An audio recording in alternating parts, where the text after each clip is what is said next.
avec Mademoiselle Luna, la jolie Mademoiselle Luna. Comment ça va, Delphine? Ça va bien, Olivier. Je peux dire que tu Et t'appelles toi? Delphine, hein, Mais c'est tout pas le un monde le secret. sait, tout le Ouais. monde le sait. Un joli prénom d'ailleurs. Moi j'ai la question classique. DJ depuis quelle année? 2003.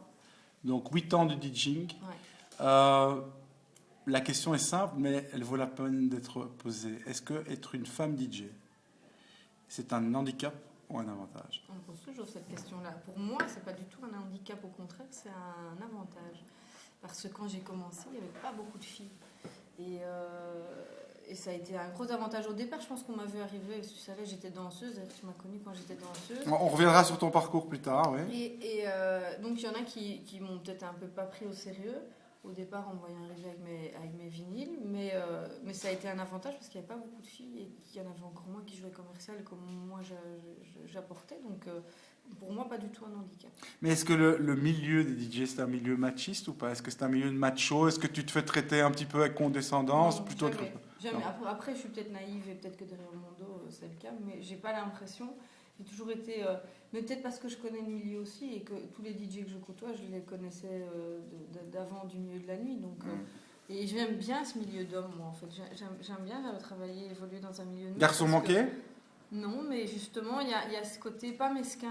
Je trouve que les filles sont beaucoup plus mesquines entre elles. Tu vois, il y a un côté très regardant. On se regarde de haut en bas, on regarde qui a mis quoi, machin. Il n'y a pas ça chez les garçons. Je trouve le milieu des hommes, je trouve beaucoup plus sain dans l'entente entre eux. En tout cas. Moins hypocrite. Ouais. Plus direct. Ouais. Donc ton parcours, on va le rappeler, parce que ça, il n'y a pas beaucoup de gens qui le savent. Donc si j'ai bonne mémoire, ça commence au Fuse. Oui, Donc barmaid au Fuse. Et puis alors... des photographes.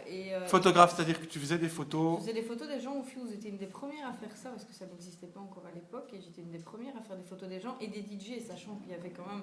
Il y avait la crème de la crème des DJ, donc j'ai des photos de Laurent Garnier. C'est moi en plus qui allais les chercher à l'aéroport, qui allait manger avec eux. Et j'ai des super photos de plein de DJ. C'est un job à part entière, ça. Hein. Donc tu t'occupais des DJ, tu allais les chercher à l'aéroport, tu les drivais, tu les chaperonnais, tu les amenais au restaurant.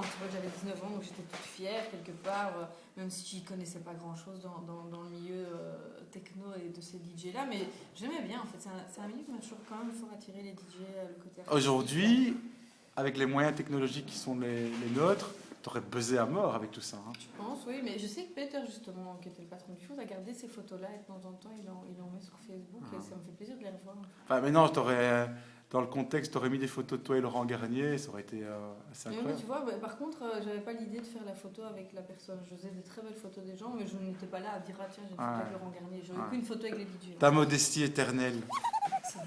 Alors, ok, ça donc, photographe, barmaid, et puis alors tu passes un cap. Et au Fuse, en fait, je fais la connaissance de Maggie, qui est toujours une amie, et qui était danseuse à l'époque. Maggie Alexo. Voilà, petite amie à l'époque de Stéphix, qui est d'Alice Bar. Et Maggie dansait, et Maggie m'a entraînée avec elle. Et ma première soirée, c'était au Mirano pour le Nouvel An. Mirano, grande époque du Mirano. Quelle année? Et ça, par contre, je me souviens. Parce que alors, si ça tombe, c'était peut-être moi qui mettais la musique. C'est bien possible. Donc, l'amour de la danse. Amour de la danse, de la musique, mais de la musique toujours en fait. Et j'avais fait des tests avec 2-3 amis DJ, j'ai commencé à mixer, tu vois, ils m'avaient un peu montré, mais dur. Photographe, barmaid, go-go, danseur. Go-go, danseuse, ouais. Et puis fin de la danse au Palladium, puisque le Palladium fait... Ah oui, attends, parce que là, tu as sauté une étape. Donc là, je te quitte au Mirano au Nouvel An. Et donc... Au Mirano au Nouvel An, je fais 8 ans de danse, de go-go danseuse au Mirano, au café local à Miami, un peu partout, on a beaucoup voyagé. Puis je me suis retrouvée au Palladium. Ouais. Et là, j'ai commencé à organiser des soirées R&B où je faisais venir des DJ. Joss, j'étais grande fan du R&B à l'époque. Et donc, je commence à organiser des soirées. Puis, faillite du Palladium, juin 2002. Ouais. Et là, je me dis, bon, bah là, voilà, qu'est-ce que je vais faire de ma vie? Et on me propose la gérance d'un bar à Bruxelles. On dit, tiens, on a un endroit où on n'a pas le temps de s'en occuper. Le Q-Bar. Et c'est devenu le Q-Bar. À l'époque où le Mirano a fermé aussi, donc j'ai récupéré tout le personnel du Mirano et on a ouvert un très très chouette petit club parce que c'était minuscule, je mettais 200 personnes et où j'ai pu me faire plaisir et où j'ai fait venir des DJ comme toi que j'adorais à l'époque pour la musique, Olivier Gossery, Joss. Il y a eu, j'ai vraiment travaillé avec les débuts de Rodrigue Deville, DJ Rod. Voilà, et moi je voulais les anciens parce que je voulais retrouver cette ambiance Mirano qu'on avait à l'époque avec la bonne house, garage, j'adorais. Et c'est là que j'ai commencé à mixer et à m'y mettre vraiment parce que j'avais la structure, j'avais les platines, voilà, j'avais la possibilité en attendant le livreur de... C'est un truc qui qui te démangeait. Mais ça m'a toujours démangé parce que les anecdotes que j'avais, c'est quand j'étais dans ma voiture et que j'avais une copine et que je savais que la copine, elle aimait bien un certain style de musique, je me faisais un plaisir de jouer ce qu'elle aimait bien en fait. Ça a toujours été un truc, c'est le plaisir de faire plaisir aux gens avec la musique. C'est quelque chose que je trouve extraordinaire parce que c'est un partage énorme en fait. Et ça a toujours, voilà, typiquement si je peux faire plaisir à quelqu'un, que ce soit une personne ou 1000, si je peux lui faire plaisir avec un morceau qu'elle aime bien et de voir le sourire que ça dégage, je trouve ça extraordinaire. C'est de là, je pense que ça vient. En fait, j'en ai des frissons tellement tu l'expliques bien parce que c'est le virus. Ouais. Donc, alors moi je veux savoir donc la carrière internationale. Hein. Ouais, comment ça commence quoi.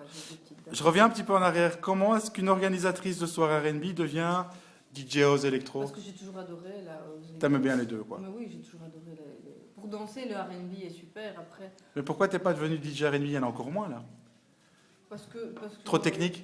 Aussi peut-être, mais non, c'était mon... Oui, je pense que c'était mon style, c'était la house, mon bar c'était de la house. Je voulais pas de R&B dans le bar à l'époque d'ailleurs. Non, c'était... Alors, on a parlé du passé, le présent de Luna.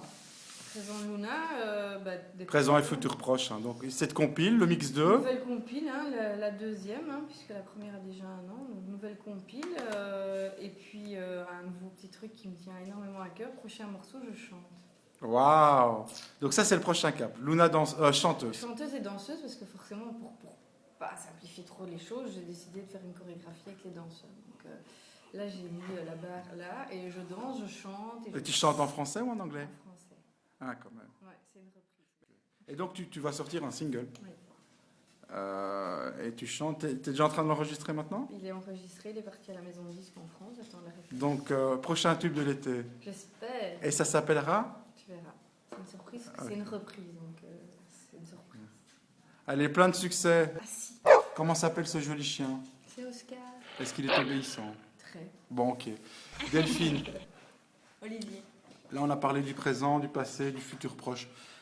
Je sais que j'ai une question très vache. Dans 10 ans, Delphine, tu te vois où? Je sais pas. Qu'est-ce que tu aimerais faire après, une fois que tu auras accompli tous tes petits rêves comme ça d'artiste? Mais maintenant, je touche un petit peu à la radio avec ma chronique.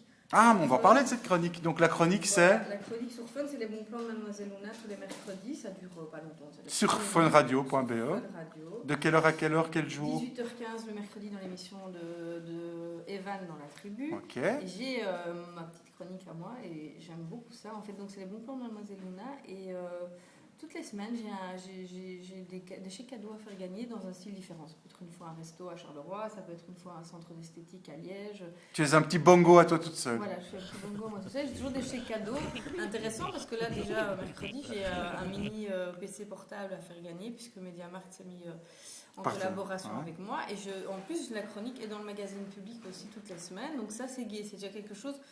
C'est pas que je prévois mon avenir, mais c'est quelque chose qui m'intéresse. Une petite reconversion déjà. Voilà, la radio m'intéresse et à terme j'aimerais bien peut-être avoir mon émission, faire un truc. Quand tu dis les bons plans, c'est les conseils de Luna. Non, c'est mes coups de cœur en fait. C'est des endroits que j'aime bien. Ah ouais.